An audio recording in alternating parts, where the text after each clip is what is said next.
की जा रही, घर तक पहुंच जाना और घर पे पहुंच के जबरन गंगा जल छिड़कना और बताना कि हम शुद्धिकरण कर रहे हैं, कैसे देखते हैं ऐसी घटना?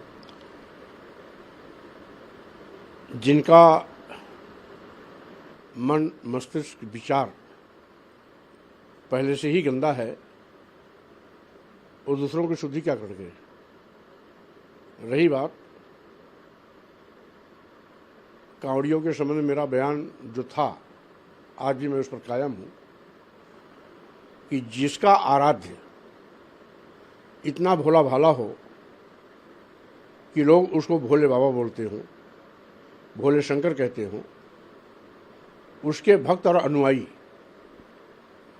इतने कुख्यात अपराधी नहीं हो सकते कि वो सड़कों पर तोड़फोड़ करें, गाड़ियां तोड़ें, लोगों के साथ मारपीट करें, सेना के जवान को पैरों तले रौंदें, बहन बेटियों की स्कूटी तोड़ें, बहन बेटियों से बदसलूकी करें, यात्रियों का चलना दूभर कर दें। जब कांवरिया ये नहीं कर सकता तो कांवरियों के बेस में कौन कर रहा है? इसका मतलब है भाजपा सरकार द्वारा संरक्षित ये गुंडे माफिया अपराधी हैं जो इस प्रकार का कहर बरपा कर पूरे प्रदेश में भय और दहशत का वातावरण पैदा कर रहे हैं। और भय और दहशत के बिना पर ये सरकार लोगों में भय पैदा कर एक छत्र राज चलाना चाहती है, गुंडा राज काम करके भाजपा शासन करना चाहती है, जो कोई भी समझदार व्यक्ति इसका परिदर नहीं हो सकता। और यहाँ तक कि जो लोग शुद्धिकरण की बात कर रहे हैं, कहीं ये स्वयं तो उस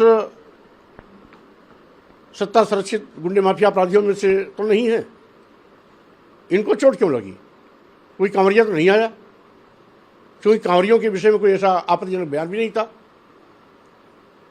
हमने तो कांवरियों के विषय में यही कहा ना कि कांवरिये, शिव भक्त कांवरिये कभी भी इस प्रकार का कुकर्म कर ही नहीं सकते, लेकिन फिर भी हो रहा है, तो इसका मतलब है वो कहीं ना कहीं सत्ता संरक्षित गुंडे माफिया अपराधी ही हैं। और जो लोग आए थे ये उन्हीं सत्ता संरक्षित गुंडे माफिया अपराधियों के ही लोग हैं जो गंगा जल से धोने की, शुद्धिकरण की बात कर रहे हैं। ये गंगा जल से क्या धोएंगे? ये तो बहुत पहले कपूर की एक पिक्चर आई थी, राज कपूर जी की एक पिक्चर आई थी, जिसमें कहा गया था राम तेरी गंगा मैली हो गई पापियों के पाप धोते धोते। तो जिन पापियों के पाप को धोते धोते खुद गंगा मैली हो गई है, उस गंगा जल से किसी शुद्धि क्या करेंगे? इनको सद्बुद्धि आए और इनके मन का, इनके विचार का, इनकी सोच का शुद्धिकरण हो जाए तो बात अपने आप बन जाएगी। किसी के घर को शुद्धिकरण करने की आवश्यकता नहीं पड़ेगी। कुछ ऐसे ही उनके बयान को लेकर के और उन पर आक्रामक हो गए थे, कुछ ऐसी ही स्थिति आज भी देखने को मिली। ये सत्ता संरक्षित गुंडे माफिया अपराधी हैं।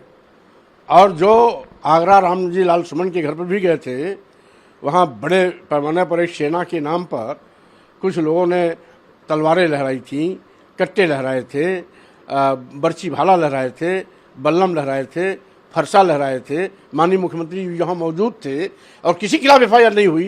ये सत्ता संरक्षित नहीं है क्या? इसलिए इनकी बोलने की क्या हैसियत है? ये सत्ता का मद है और सत्ता के मद में चूर लोग हैं जो इस प्रकार की भाषा बोल रहे हैं। हमने भी बहुत सरकारें चलाई हैं। जब भी हमारी सरकार थी उसमें बसपा में था मैं, सारे गुंडे माफिया अपराधियों की हेकड़ी खत्म हो गई थी। उत्तर प्रदेश छोड़ के भाग गए थे। ये मुख्यमंत्री जी, योगी जी को मुबारक हो जो आज गुंडा राज पूरे प्रदेश बन गया है और गुंडे माफिया अपराधियों के सामने मुख्यमंत्री जी घुटना टेक चुके हैं। ये जो लोग तो ये पीछे हट जाएंगे। मैं बयान पर कायम हूं क्योंकि मैंने कांवरियों को शेप किया है कि कांवरिया ऐसा घटिया काम नहीं कर सकते, लेकिन फिर भी हो रहा है। तो इसका मतलब क्या है? ये सत्ता संरक्षित गुंडे माफिया अपराधी ही हैं जो कांवरियों के बेस में कांवरियों को बदनाम कर रहे हैं और उत्तर प्रदेश में भय और दहशत पैदा कर रहे हैं। एक सवाल रहेगा इस पूरे मामले अंदर, उन्होंने एक बैठक करी तो उत्तर प्रदेश के कई senior leader Bharatiya Janata party के ये भी कह रहे हैं कि ये नमाजवादी लोग हैं। आप किस तरह से देखते हैं, जिस तरह से वो मस्जिद में गए, कितना सही? पहली बात तो जिस घटना की विषय मुझे जानकारी नहीं है, मैं उस पर टिप्पणी करना उचित नहीं समझता हूँ। और दूसरी चीज, जब मोदी जी चादर चढ़ाने जाते हैं अजमेर, तो सिर पर टोपी कौन सी लगाते हैं?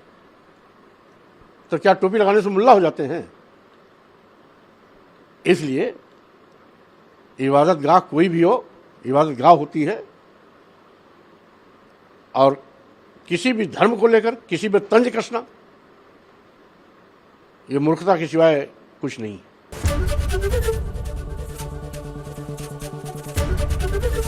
एबीपी गंगा, खबर आपकी, जुबान आपकी।